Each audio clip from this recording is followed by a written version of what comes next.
Hello, everybody. Welcome to the second season of Progressive HR Live. I'm so excited. My name is Corinne Woodman-Hollebeck. I am your host today.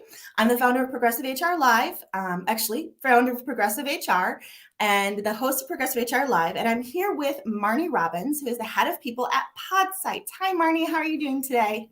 Good. Hello. I'm great. How are you? Oh, I'm excellent. It is very cold in Wisconsin. What is it like in your neck of the woods, or not the woods? A lot more mild than Wisconsin. I'm actually in Dallas-Fort Worth area of Texas, and very mild and cool and sunny as per usual in Texas. Awesome. So if you're just joining our live now, please let us know who you are and where you're joining from in the comments. As well, if you think that there's anybody out there in LinkedIn land that would like to know about our discussion, please share this discussion with them via LinkedIn and give us some cheers and some celebrates and our likes, because it's the new year and it's 2022 and it's going to be fabulous. Awesome. So going to our audience right now, we've got a few people coming in. So we have Jasmeet from India. Hi, Jasmeet. Thank you for cheering me in the audience. As I was telling Marnie, since we haven't done Progressive HR Live in like 9 months, I'm going to be a little rusty today. We have a friend of yours, Marnie. It says, "Hi, Marnie from Iowa." So I'm just looking to see who this is. Shout out to Iowa. Amanda Saylor. So welcome, Oh, Amanda. Amanda. In the audience, as I was telling Marnie, since we haven't done Progressive HR Live in like 9 months, I'm going to be a little rusty today. We have. Sorry about that for that feedback. We've got more people. LinkedIn users are joining from Los Angeles. We have LinkedIn. I'm so sorry. I'm going to butcher your name. Abhishek from Ranchi. We have Janelle from Louisville, Kentucky. And he says from India. He's from India. So awesome, everybody. Again, so if you're just joining us now, this is Progressive HR Live, and I'm your host, Corinne Woodman-Hollebeck. We're going to be talking about how creator tools are going to be shaping the future of employee experience today with Marnie Robbins, the head of people from Podsights. So let's go right into our questions. Marnie, so what is your definition of the creator economy and creator tools? If I put on the lens of HR for creator economy and tools, I look at it as peer-to-peer content, learning platforms, community platforms, and really those individual creator tools that are not only providing an opportunity to create, but then to find other creators and to learn from creators and subject matter experts through their platforms. Thanks, Marnie. So everybody probably saw that I had to fix my audio on my phone as I'm watching the LinkedIn Live as well on my phone. So thank you for being patient for that. I got a few likes for that and a few cheers for that. So Marnie, I wanted to then ask you, what creator tools are you currently using to impact your design of Podsights EX? So one of the first tools that I've had to embrace, with Podsights and elsewhere is the HRIS tool, which it seems a little surprising as a creator tool, but actually when you look at a lot of HRIS tools right now, they have onboarding functionality that you can actually tailor to your business and tell your onboarding journey and story through the system. So in the past, I've used Bamboo HR. I've used HiBob, which do have that customizable feature. But even for small business, we have Gusto, which actually helps us tailor onboarding before the new employee even starts on that first day. We also use Slack as our main source of communication and community building. So Slack's really important for us to have more of that transparent and reciprocal communication with the team in a real-time fashion. We use it to celebrate our wins and to even promote our unofficial values, so to speak. So for instance, one of our values is to celebrate informative failures. And so we don't not only share our wins, but we share, when we've broke something, and it's not just to garner support, but then also to reiterate that we're celebrating and growing from those moments. We use Slight, which is a great knowledge share and almost like an internet, really. But what that does is open source that content creation and that knowledge share for the team at large. So as we're standing up and our functions and growing quickly, we use Slight to really document those processes and share that knowledge with each other as we're building out the company. And then Canva's my favorite. I've used that for a couple years now. I'm in there, if not every day, pretty close. In this day and age, particularly for us in a visual or distributed type workforce, it's really important that we're using programs and communication tools that help us visualize and engage the audience more effectively. So Canva, I'm using it for our presentations. I'm using it for gifts to say happy birthday or happy anniversary through Slack. I'm using it for all of the employer branding collateral, whether it's our benefits summaries, etc. And it really just takes a non-visual eye and up levels my game to be more visual and engaging in nature. So those are the four that I can think of, that I utilize the most at this juncture. Thanks, Marnie. Now, when we were discussing this earlier, I think you also mentioned Kazoo. Could you tell us a little bit about Kazoo? Yeah, so Kazoo is just the gamify tool that we use. So we'll do trivia breaks, and trivia nights. And for example, it allows us to, come up with real-time quizzes and polls with the team that are a little less formal in nature. So that's allowing me to provide a resource that's putting a little more fun into our communication and intentionality behind it. And, the team really does love it, especially when I get the answers wrong, although I'm supposed to get them right. And, we have a good time with it. That's awesome. So for those who are tuning in now, if you have any questions for Marnie, we are taking live questions and we'll give you a shout out on the live here as well. Flash your question across the screen here with the banners. I wanted to go in and say hello to a few more people that were joining us. So we have Melinda from Austin, Texas. Hi, Melinda. And let's see here, Jamie from Las Vegas. And Scotty's in the house. Hi, Sarah. If those that don't know, I'm from Wisconsin, so we call ourselves Scotty's. Then we have Chris from New Mexico. Hi, Chris. And then we do have an international group here, and we have, and again, I'm so sorry. I'm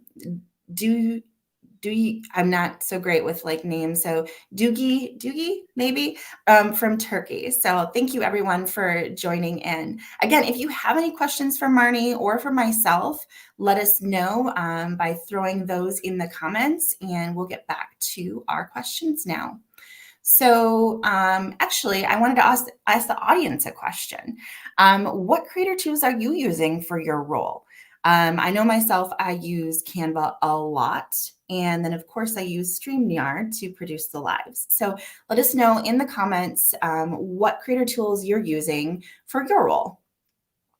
So going back to a question for Marnie, how will creator tools impact the future of EX? And that's the theme of our conversation today.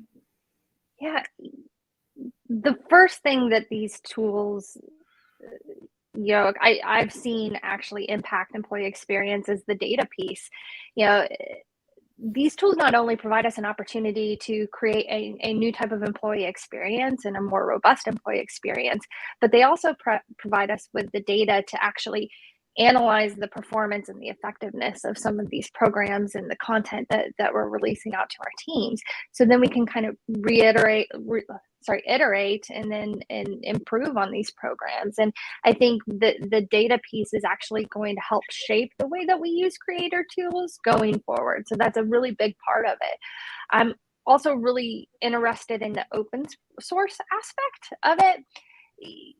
a lot of these creator tools, they really want to see their customers successful. They want renewals and reduce churn. And because of that, they create a lot of templates. They create a lot of, communities where you can engage with other practitioners and creators in your industry, case studies, how-tos, all of that. And in my opinion, they've really been influential in transitioning the HR industry to become more open source in nature in the past couple of years, particularly with the transformation in the industry and in our workforce in the past couple of years. And I would totally agree with that. And to your point of open source is that there's lots of platforms out there that are creating tools that are a low code, no code actually, or low code. And we are, as a profession, we are getting more technically savvy. And I think what a lot of people don't realize, or what they do realize, is that you're using these tools and you're like, okay, this is just a template. I don't have to there's no code to it. This is super, super easy. And boom, you're a creator. It happens like that. Many people are creating content. Many people are creators and they don't really know it. So that's kind of why, we're heading straight forward into this creator economy. And this is such an important and interesting discussion that we're having. So speaking of that, we do have a question from our audience. And so Tara asks, Marnie, how do you keep up with all the tools and new options that come up? I don't.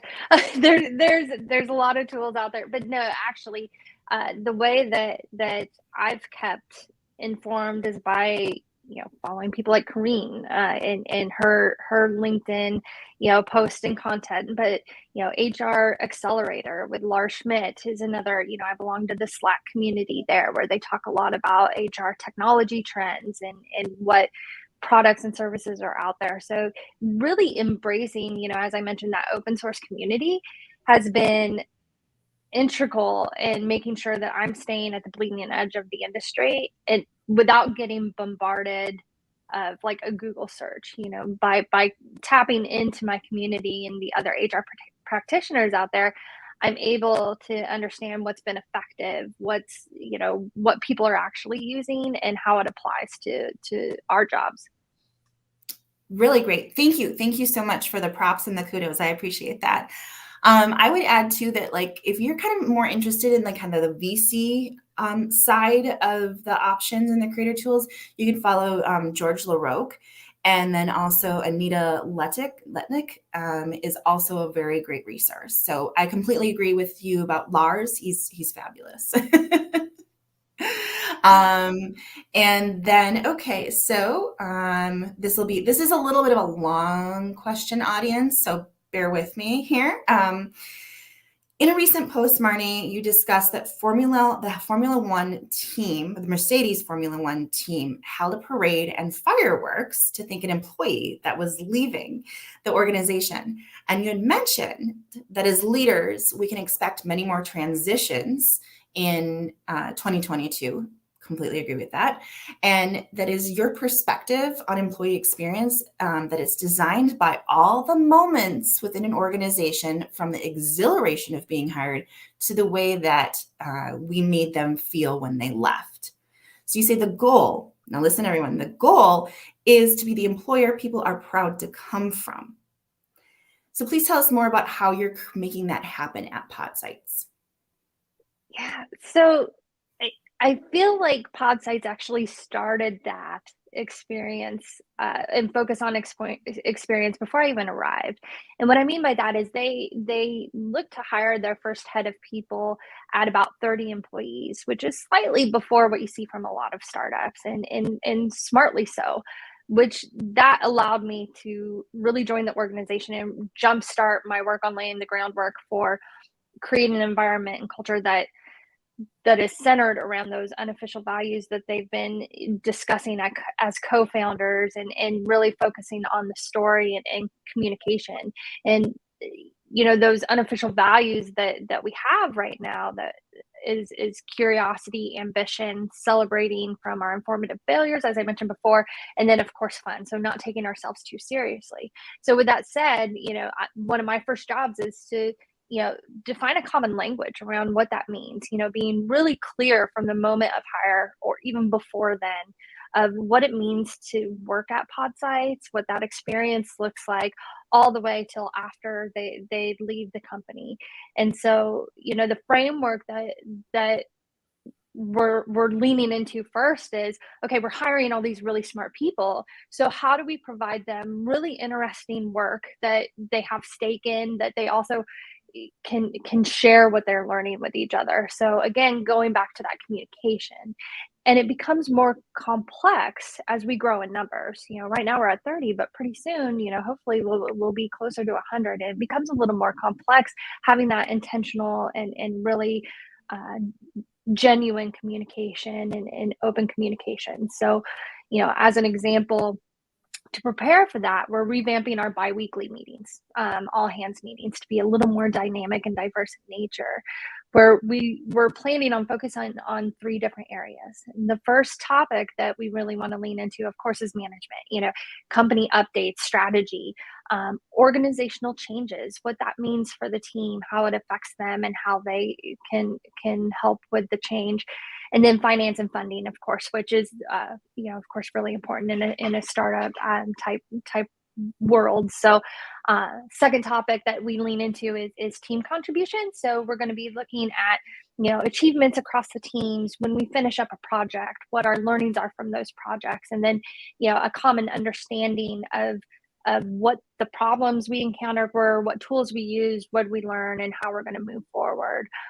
And then the third area that we're leaning into is just a good old fashioned hype session, instilling pride around, what we're doing as a company. And for us, that's a very evolving medium, which is podcasting. So everything that we do is really tip of spear for the industry. And so that's something that as a team, we're collectively learning, sharing, engaging, taking it with us through our careers, whether it be at Podsights or even after Podsights. So I'd not heard that phrase before, the tip of spear. What exactly is that? Or did you say tip of spear or tip of spear?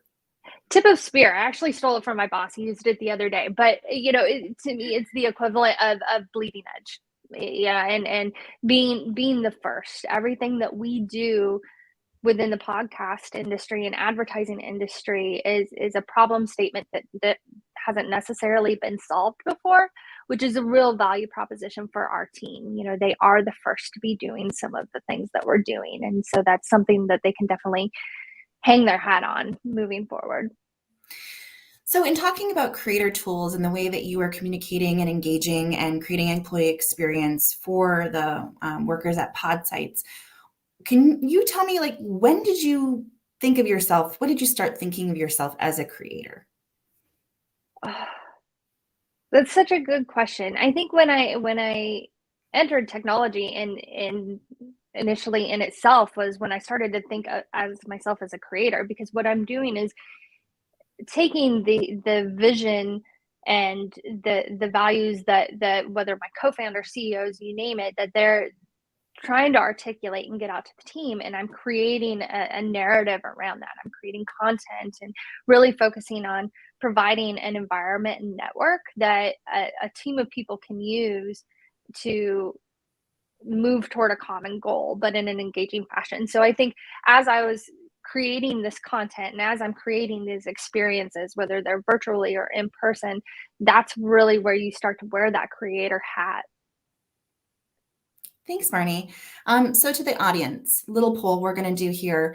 On a scale of 1 to 10, where do you, like, a number that would define, or a number that would signify, like, how you think of yourself as a creator? Or when did, let's see, I'm trying to figure out how I wanted to phrase this. Is that on a scale of 1 to 10, 1 being today is the first day that I'm hearing about creator tools and creator economy, to 10 is I create content every day and I monetize my content. I'm part of the creator economy. Where is everyone on a scale of 1 to 10 of where they think they are of being a creator? So while we're waiting for those actions to come in, I am going to ask you this question here. So what are some interesting HR and work tech solutions that you've been looking into and that you've had been following that have some innovative solutions in 2022? Yeah. So, of course we talked about Canva. I feel like it was my little hidden secret for a year or two, and now it's become wildly popular. So I can't really tout that as my 2022 go-to tool. But there's other tools as it pertains to communication. One of them's for instance, Loom. We talk about asynchronous video communication, and this Loom allows you not only to do screen recordings and share how-tos, how to request time off, how to submit an address change, but it also is allowing individuals to humanize messages, whether to an individual or a group, without taking that precious time on the calendar for a meeting, because I think we're all feeling a little bit of that meeting fatigue. So there's tools like Loom that are really helping with that, and that's just one of them.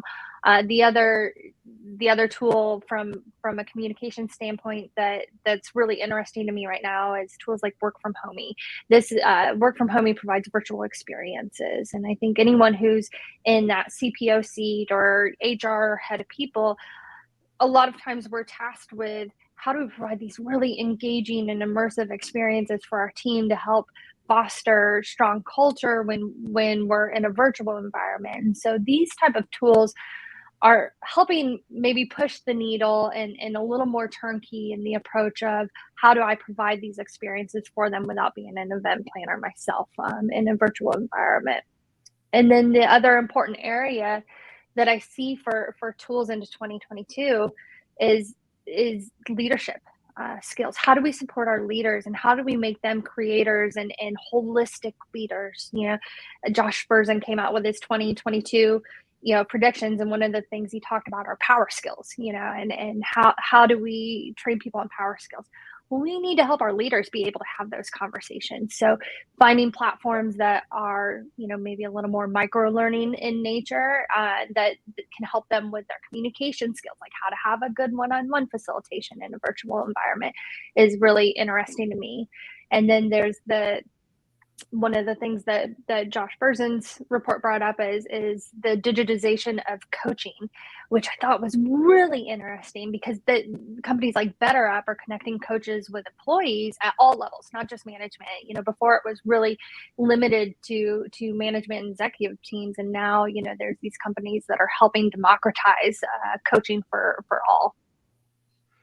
That's interesting that you mentioned the Josh Berzin report. Is that I was just listening to his podcast yesterday, and I was going to mention the online coaching and his discussion about how it's really just exploding and booming, and that it's he's very thankful and grateful for that to happen, because it's needed.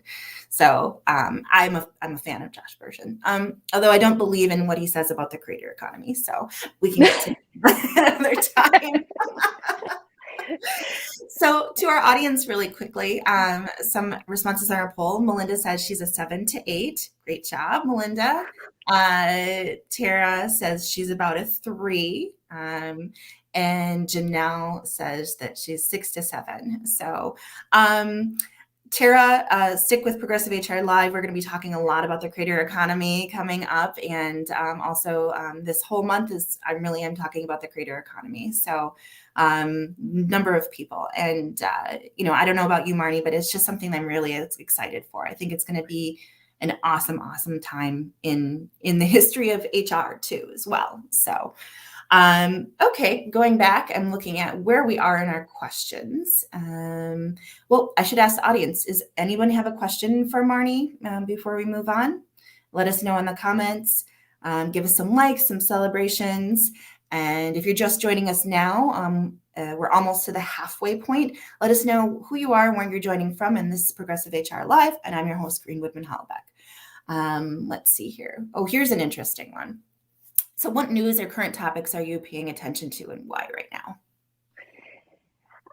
State legislature, of course, always the federal and state guidelines. And, I think a lot of people are in the same seat, whether they were remote first before or distributed workforce before, or because, the pandemic may have made them more distributed in nature. But there's a lot of states and guidelines to keep an eye on. So always keep a pulse on that. SHRM, of course, is always a strong resource as far as compliance and making sure you're good with all the various states. And then even HRIS systems, again, coming in clutch with, Gusto will let me know if there's a compliance issue, particularly toward payroll, that we may be missing. So definitely lean into your HRIS systems, your payroll providers. SHRM, of course, are good resources there. Vaccination guidelines, being remote first, we technically don't have an office to go to, but we do come together occasionally. So when we do, for instance, we had a retreat last week. So keeping a very close eye on, what the vaccination guidelines are for where we're visiting, whether or not, there's looming, things from OSHA that come to fruition or not. So those are things that we're definitely keeping a pulse on. And then, another big topic area for us is data privacy. So, anymore, there's a lot of either real or perceived threat out there in the world as far as, the data that we keep as a company and how we actually protect that data, what we use that data for, et cetera. So when we're bringing on new employees into the team, understanding what that flow of data looks like for us, what our responsibilities are with that data and what perceived threats are out there, and then staffing to it, making sure that we have professionals that are a lot smarter than me in that area that are going to protect that data as needed. So I wanted to ask the audience as well, what news or current topics are you paying attention to and why? If you could put your response in the comments, then Marnie and I could talk about it really quickly. And I can also give you a shout out here in the live. So I'll add that I saw this morning, get this, that Walmart is creating cryptocurrency now and NFTs. Did you see that?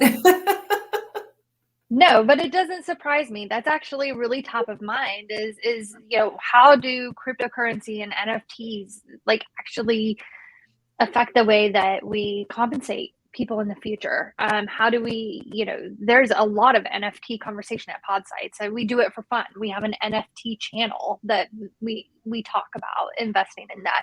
So that is a topic that absolutely we should be keeping an eye on. I don't even know what most of it means, but that is something that, moving forward, employers are, going to become more knowledgeable, and you may see that become more of a package. Yeah, I thought it was really interesting because, and my question was, and I didn't read the article, I just saw the headline on LinkedIn. My question was like, oh, so are they going to create NFTs? They're going to create NFTs for their customers in the metaverse. Do you think they're also going to create NFTs for like employee stock options? So just like create an NFT, put it up on OpenSea, and then have the employees have equity in it. And I was thinking, like, do you think is that the type of discussions that you have at Podsights about NFTs? Not yet, but from what I've researched and I think I'm surprised that it's Walmart that's the leader in that. Like, well done them, however that looks. But I do think you're going to see some more of that in some of the big players, particularly on the technology side, that's going to go by the way of stock or investment and part of an overall compensation package. Probably voluntary in nature. That would be my assumption, is for the individuals who have a propensity for that or interest in that they have that as an option. But yeah, to put context to the conversation we're having right now, NFTs and crypto, well, not necessarily cryptocurrency, but NFTs, which are, and I'm not going to pronounce this right, non-fungible tokens, fungible tokens, NFTs. So they're on the blockchain, they're on Ethereum. So they're part of the creator economy. They're part of how creators monetize, is by creating a digital artwork. And so what Walmart is talking about doing is creating digital artwork for consumption on the metaverse, and as well, possibly, as Marnie and I were discussing here, NFTs as an investment or worker equity, as opposed to like an employee in ESOP. So Again, I didn't read the article, so I didn't necessarily know if that was part of why they were creating the NFTs. So I just wanted to explain that to the community really quickly. So we do have a question from Hitesh. So, do you know which are the best HR process automation tools? Oh, there's so many. Right. Yeah, I'll take a stab at it, Hitesh, but that is such a good question, and it really depends on size of company, size of team, etc. I've predominantly been in the small to mid-sized company, and I've used Bamboo HR was probably my first real step into an HRIS system that automated not only onboarding but benefits enrollment, PTO, all of the general people operations. It automated that for me, especially when you're wearing a lot of hats initially. That's really important, is taking that legwork out. Once I had a team, I used Hi Bob at another company, very similar to Bamboo in nature, a little more customizable, but then you add the employee experience and being able to automate your pulse surveys and your employee surveys. So it really depends on what you're looking to automate within the process. If you're looking for a team, I've used Jira and from a project management flow. But really, to me, it's finding that HRIS system, core HRIS system like Bamboo HR or HiBob, that's going to provide you the best automation tools for what your needs are. As you get bigger, I think, Corrine, what Workday is probably a good one to go with. I would also mention Paylocity. So I'm kind of biased in that though. So what I love about Paylocity is their community tool and their async video operation. So I just really think that they're doing really great. And I've also heard really great things about HiBob as you've mentioned. So yeah. So before we get into like some of our last questions here, I just wanted to give you a quick review. Marnie mentioned Canva. I think everybody knows about Canva. It's a digital creation tool for graphics. Anything else that you wanted to add there with Canva? No, everything. If it goes on paper, if it's anything that you can visualize. I've done logos for events, like specialized logos for retreats, and it really, if you don't have direct access to a graphic designer, you can hack it a bit with Canva. I know that they just put in the ability to do a voiceover too as well. So you can do create your own videos with the graphics that they have in there, and then you can record your voice over it. So very, very cool. So you talked about Canva and Loom. So Loom is an asynchronous video messaging system. Could you kind of review what you use that for again? Well, I'm not using it yet. It's very interesting to me. But Loom, initially was created not for HR purposes. I think they found that focus through the pandemic, but they'll, don't quote me on that. But you can do screen shares with them. And, that's the initial thing, is as you're doing how-tos and especially onboarding employees, you can do a reference to a Loom link, in your slide or whatever your internal wiki or intranet pages. So it's really easy to record your screen, be able to do voiceovers, probably very similar to Paylocity. But another way to use it is when addressing, various teams or an individual, that's more of a, hey, I just wanted to say, great job or happy birthday, or anything along those lines that doesn't necessarily require reciprocal communication, but also you want to humanize that message a bit. That's where something like Loom asynchronous videos comes into play, and that alleviates the need for scheduling and the need to get two people scheduled at the right time, and cleans up your calendar a little bit. Awesome. And then you mentioned, let's see here, I'm looking through the notes. You also mentioned Kazoo. Just to review, what is Kazoo? So Kazoo is a, polls and quiz. A lot of teachers use Kazoo in the classroom. I think that's where I first found it. Is my daughter came home and she's like, we did a Kazoo, and so, or Kahoot, sorry, the Kahoot, where polls and quizzes that you can use, and it puts a little more fun into your communication. I think that that's really important, making sure that we gamify a little bit, put a little friendly competition, and it creates a sense of community. So tools like that anything that we can instill a little bit more fun and jazziness, definitely helps break up the virtual monotony and instills a little fun. I agree with you. Fun is always very, very important. And so then you mentioned also Slight as knowledge share. That's like a wiki or like a Slack channel. Yes, so Slight is quite literally a documentation, almost like a repository. So, I'll give an example. Each of our departments has their own Slight page, and it's just tasks, or not tasks, but table of contents on the side. Really super easy to use. You get on, and if I want to go to marketing, I can see my marketing resources. I can see all our brand guidelines. I can see, the intro to the team at Podsights. And when I go to the people page, I'm actually able to share, okay, here's the onboarding resources you need. Here's the onboarding toolkit. This is where you go to get a general demo of our platform.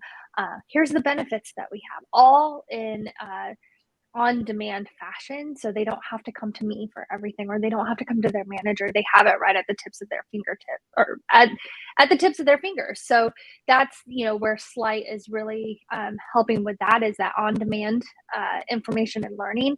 And it's something that's so easy for all of our team, whether they're engineers or in sales or partnerships, that they can document these processes as we're, as I mentioned, tip of spear, as we're coming up with these things. We're able to document, put in Slight, and learn and grow from that repository.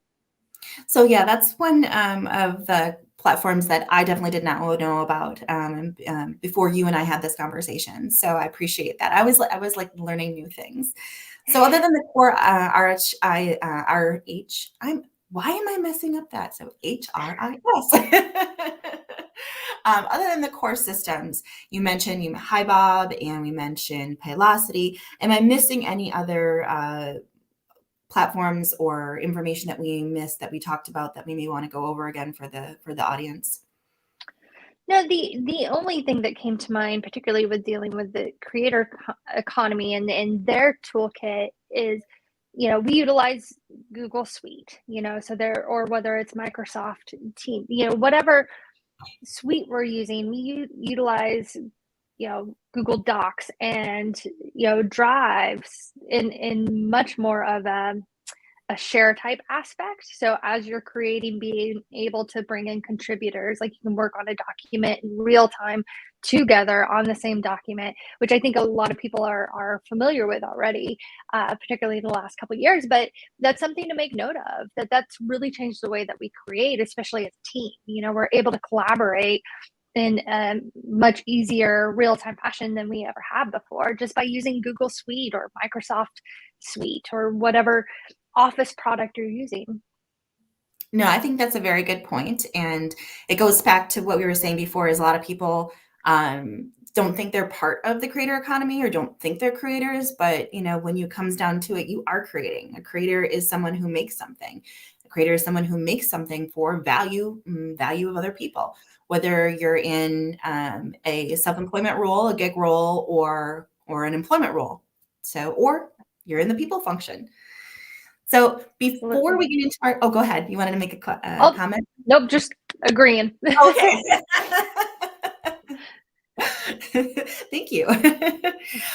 So before we get into our last question, I wanted to ask the audience, do you have any last questions or comments for Marnie? Looks like we'll probably be ending a little bit sooner than the bottom of the hour. But if you have any last questions or any last comments from Marnie, please let us know. Add those comments in the comment section. Give us some likes, give us some celebrations. We'd really appreciate that. So back to the audience. Hitesh had, earlier he had said he feels like he's a 4 on the creator scale. Thanks, Hitesh. I'd also be curious to see if anyone feels, after the conversation, if they feel that they're more of a creator than they thought at the beginning of the session? Oh, that's a great question. That is a great question.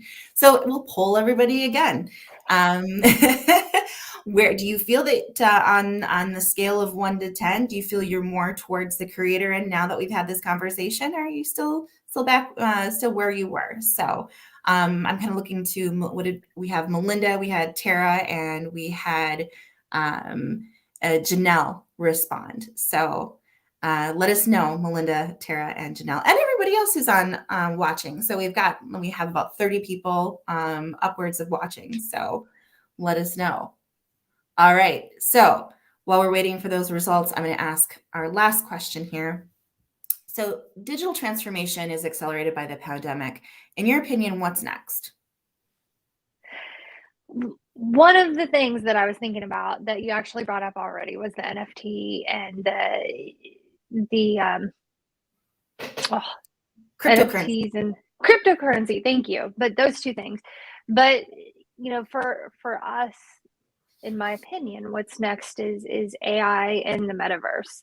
So with AI, I mean, we've already started using, you see AI particularly in talent acquisition, assessments, being able to, in how we integrate diversity and inclusion into AI. Like, what does that look like? So I think we're just at the beginning of having more of these thoughtful conversations around how it actually impacts the way that we acquire talent, recruit talent, and still remain human in that respect.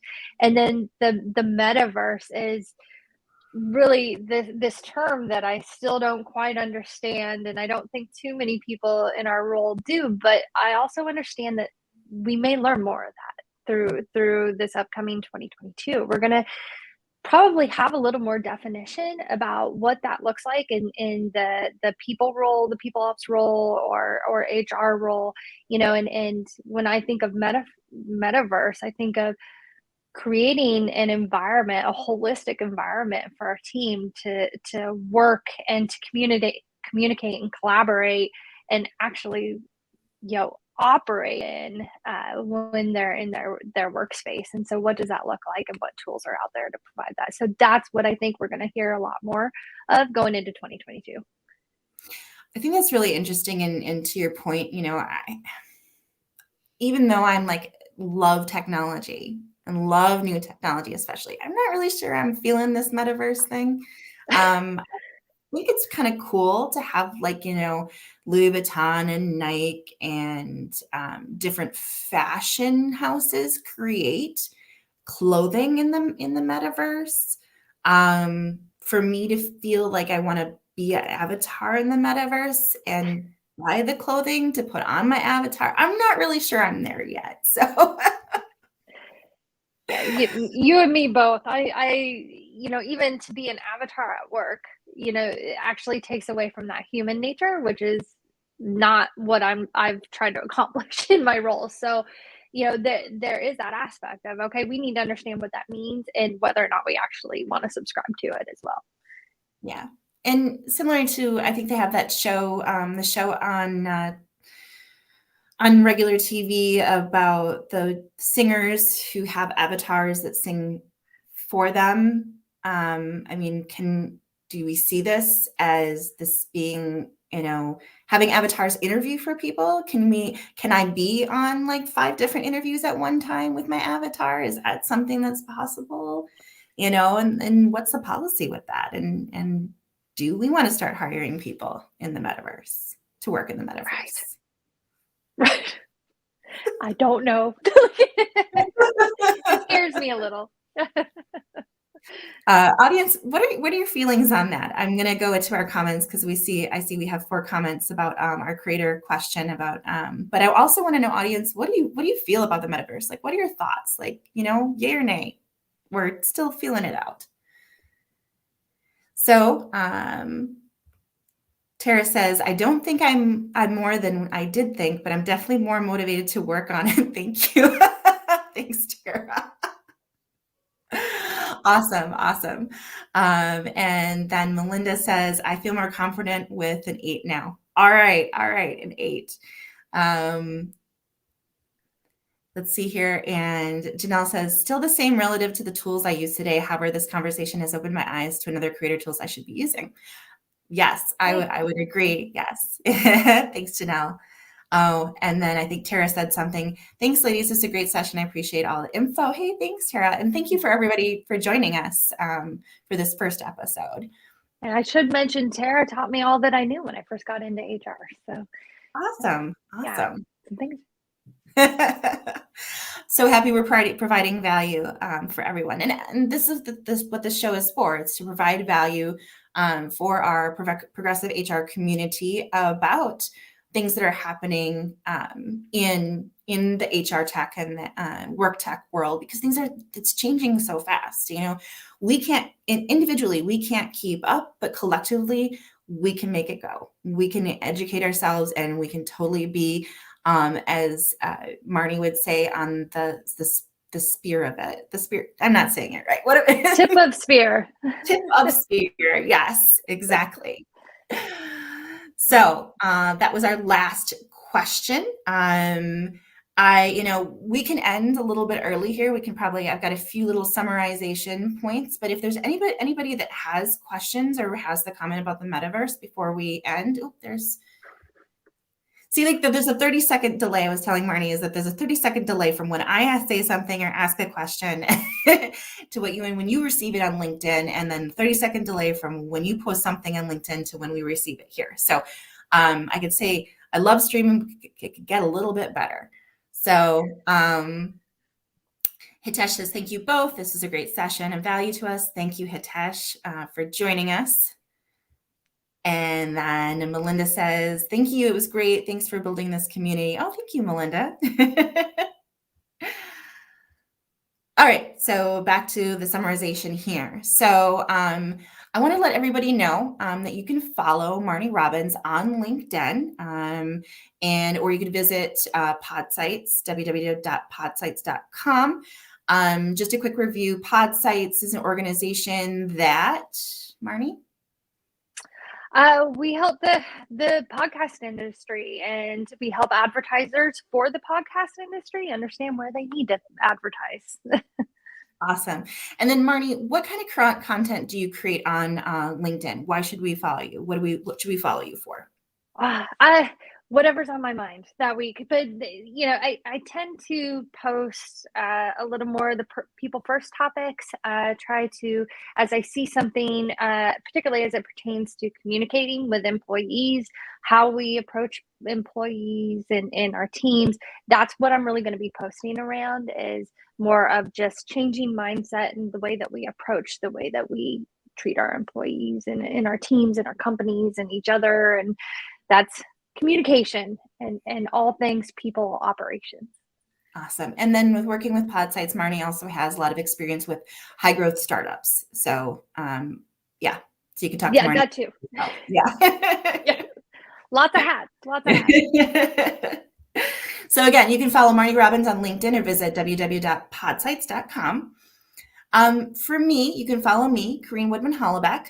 You can follow Progressive HR or hashtag Resourceful Humans on LinkedIn.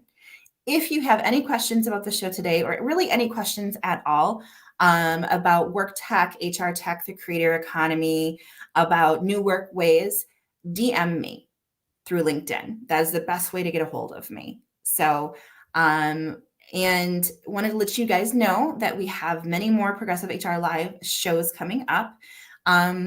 Our second episode will be Melinda Honkoop. She was on the conversation today, and we're going to be talking about CPO in transition, reimagining the people function. And that's on February 1st. Same time, same place here on LinkedIn through StreamYard at 11 a.m. CST, 12 p.m. EST, 10 p.m. Mountain Time, and 10 a.m. Mountain Time, and 9 a.m. Pacific Time.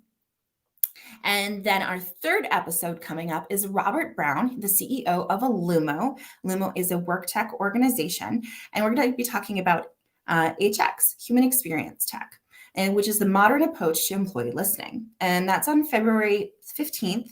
And again, same time, same place, LinkedIn through StreamYard.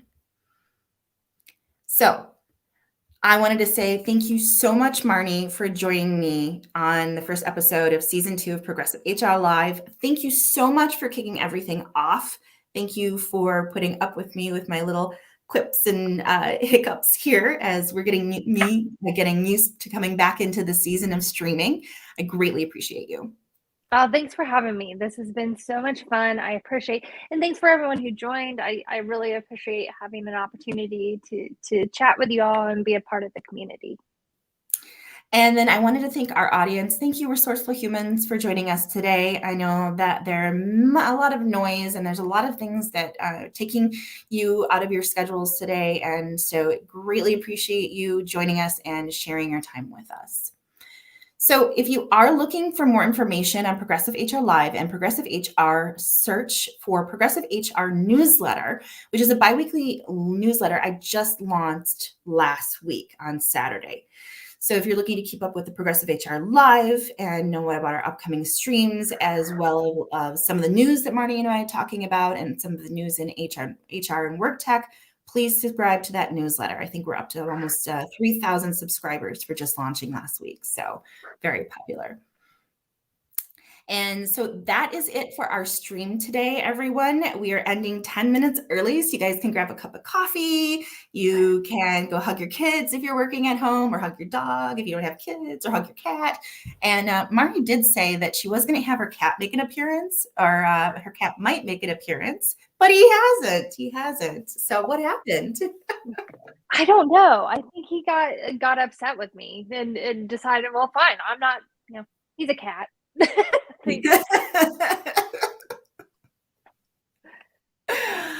Oh, so everyone, Marnie and I are going to stay on the stream a little bit, like a few more minutes, of course, because that lag. So if you wanted to say anything before we sign off, please do. We'll be showing your comments. Another Harshita says it was a great session. Thank you so much. Thank you for joining us again from, I believe, India. I can check because I have all the comments and I could see where. Yep, from India. I got that right. All right. So excellent.